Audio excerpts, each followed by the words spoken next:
எல்லாத்துக்கும் வணக்கங்க. Mahesh cooking from கோயம்புத்தூருங்க. நம்ம இன்றைக்கி என்ன பார்க்க போகிறோன்னா, ஒரு சூப்பரான ஒரு குழம்பு தாங்க செய்ய போகிறோம். அது எப்படின்னா, நம்ம மணத்தக்காளி கீரையில் இருக்கிற விதைங்க பாருங்கள், சுக்குட்டிக்காய் விதைன்னு சொல்லி இந்த மணத்தக்காளி விதையை எடுத்து நம்ம குழம்பு தாங்க வைக்க போகிறோம். இது ரொம்ப ரொம்ப உடம்புக்கு அவ்வளோ நல்லதுங்க. இந்த குழம்பு தாங்க நம்ம வைக்க போகிறோம். வாங்க எப்படி வைக்கலாம்னு ஈஸியாக தாங்க வைக்க போகிறோம். பாருங்கள், எண்ணெய் ஊற்றியாச்சு, கடுகு போட்டாச்சுங்க. கடுகு பொரிஞ்சோன்னா வெந்தயம் கொஞ்சோண்டு சேர்த்திக்கலாங்க. இது சூப்பராக இருக்குங்க இந்த மணத்தக்காளி கீரை. பாருங்கள், நான் பச்சை மிளகா ஒன்று தாங்க. பாருங்கள், இப்படி 4 அரைச்சி போட்டுருக்குறேன். நீங்கள் பெரிய வெங்காயம் இருந்தால் ஒரு 2 பெரிய வெங்காயமே போடுங்க, நல்லா தான் இருக்கும். நான் சின்ன வெங்காயம் ஒரு 10 சின்ன வெங்காயம் போட்டுக்கிறேங்க. சின்ன வெங்காயம் நிறையா இருந்தாலும் போடுங்க. பூண்டு ஒரு 4-5 பூண்டு போட்டுருக்குறேங்க.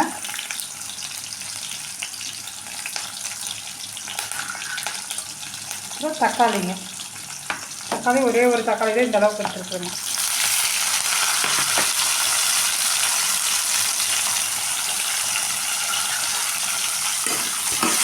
நல்லா கொஞ்சம் தக்காளியெல்லாம் மசிக்கிட்டு உங்களுக்கு நான் காமிக்கிறேன். பாருங்கள், இப்போ நம்ம இந்த சுக்குட்டிக்காயை சேர்த்திக்கலாம். நீங்கள் பாருங்கள், கொஞ்சோண்டு தான் இருந்தாலும் வேஸ்ட் பண்ணாதீங்க. கீரையில் இருக்கிற ஒவ்வொரு இது நம்மளுக்கு ரொம்ப ஹெல்த்திங்க. பாருங்கள், இப்போ நான் போட்டு கொஞ்சம் நல்ல எண்ணெயில் அப்படியே வணங்கிட்டுங்க. கொஞ்சோண்டு கசப்பாக இருக்குன்னு நினைக்கிறீங்க, ஆனால் கசப்பாக இருக்காது. நம்ம இந்த மாதிரி மெத்தடில் செஞ்சிங்கன்னா சுகரு, ப்ரெஷர் இருக்கிறவங்க, வயிற்றில் புண்ணு, வாயில் புண்ணு, இந்த மாதிரி குழம்பு வச்சு சாப்பிட்டாருங்க. உண்மையாகவே இந்த குழம்பு நல்லா இருக்குங்க. இது கூட உங்களுக்கு இது மட்டும் இல்லாமல் வெண்டைக்காய் இருந்துச்சுன்னா கூட, காய் கம்மியாக இருக்குன்னா வெண்டைக்காயும் கூட ஒரு 2 வெண்டைக்காயும் கூட போட்டுக்கலாங்க. நம்ம நல்லா வணங்கிட்டுங்க, உங்களுக்கு காமிக்கிறேன். பாருங்கள், இந்த சுக்குட்டிக்காய் நல்லா வெந்துருச்சுங்க, நல்லா வெடிச்சு வருதுங்க. இப்போ நம்ம நேற்று பாருங்கள், சுண்டல் குழம்புக்கு நம்ம அரைச்சோம் இல்லைங்க. உங்களுக்கு போய் நம்ம வீடியோவை போய் செக் பண்ணுங்கள். அது சுண்டல் குழம்புன்னு டைப் பண்ணுங்கள். நேற்று டேட்டில் வருங்க. அதில் அரைச்சி வச்சு கொஞ்சோண்டு உப்பு போட்டு நான் அந்த பேஸ்ட் எடுத்து வச்சுருக்கேன். அந்த பேஸ்ட்டு தாங்க இதில் ஆட் பண்ண போகிறோம். பாருங்கள்,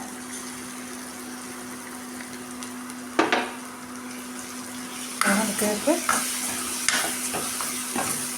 நல்லா வணங்கிட்டுங்க, காமிக்கிறேன் உங்களுக்கு. எடுத்து இந்த புளியை கரைச்சி ஊற்றியாச்சுங்க, ஒரு நெல்லிக்காய் சைஸில். பேஸ்ட் இல்லைன்னா பரவாயில்லைங்க, நீங்கள் பேஸ்ட்டு தான் போடணுன்ட்டுலாம் இல்லை. நான் இருந்தங்காட்டி அது போட்டேங்க, வேஸ்ட் ஆகுதுன்ட்டு. நீங்கள் என்ன பண்ணுங்கன்னா, நம்ம கொத்தமல்லி தூள், கொஞ்சம் மிளகாத்தூள், சாம்பார் தூள் போட்டுக்கலாங்க. நீங்கள் போட்டு கொஞ்சம் புளியை கரைச்சி ஊற்றினாலும் அதே குழம்பாயிடுச்சுங்க. பாருங்கள், இப்போ நம்ம என்ன பண்ணிக்கலாம்னா கொஞ்சோண்டு சாம்பார் தூள் போட்டுக்கலாங்க, நல்லாயிருக்கும். கொஞ்சோண்டு மிளகாத்தூள் போட்டுக்கலாங்க, காரம் பத்திரினா கூட போட்டுக்கலாங்க. இது தேவைக்கேற்ப கல் உப்புங்க, சரியாக இருக்குங்க. இது கொஞ்சம் கூட குழம்புக்கு தண்ணி ஊற்றினா நல்லா கொதிச்சா நல்லா இருக்குங்க. அப்புறம் கொத்தமல்லி கருவேப்பிலைங்க நல்லா கொதிக்கட்டுங்க. அப்புறம் உங்கள்கிட்ட நான் காமிக்கிறேன். பாருங்கள், இப்போது சூப்பராக சுக்குட்டிக்காய் குழம்பு எவ்வளோ அற்புதமாக ரெடி ஆகிடுச்சு. நீங்களே பாருங்கள், சூப்பராக இருக்குங்க அந்த குழம்பு. பாருங்கள், உங்களுக்கு தெரியும், நம்ம கடுகும் வெந்தயம் நம்ம போய் நம்ம வீடியோவில் நீங்கள் செக் பண்ணுங்கள். கடுகும் வெந்தயமும் பாருங்கள், அரைச்சி போட்ட பொடி கொஞ்சம் வச்சுருந்துருங்க, அதுதான் நான் போடுறேங்க. போட்டுட்டு நீங்கள் மறக்காமல் தேங்காயும் கொஞ்சம் சீரகம் அரைச்சி ஊற்றிடுங்க. எங்கள் வீட்டில் இப்போ தேங்காய் இது பண்ணுறதுல எதுனாலும் நான் விட்டுட்டேங்க. அது மாதிரி தேங்காய் நான் சேர்த்துடுங்க. நீங்கள் கொஞ்சம் தேங்காய் ஊற்றிக்கிங்க. இந்த குழம்பு சூப்பராக இருக்குங்க, பயங்கர டேஸ்ட்டு கொடுக்குங்க. ரொம்ப உடம்புக்கு நல்ல குழம்புங்குது. சுக்குட்டிக்காயை நீங்கள் வேஸ்ட்டு பண்ணாதீங்க, சுக்குட்டிக்காய் தூக்கி வீசாதீங்க. இனிமேல் இந்த மாதிரி குழம்பு வச்சு சாப்பிடுங்க, சூப்பராக இருக்குங்க உண்மையாகவே. பாய்ங்க.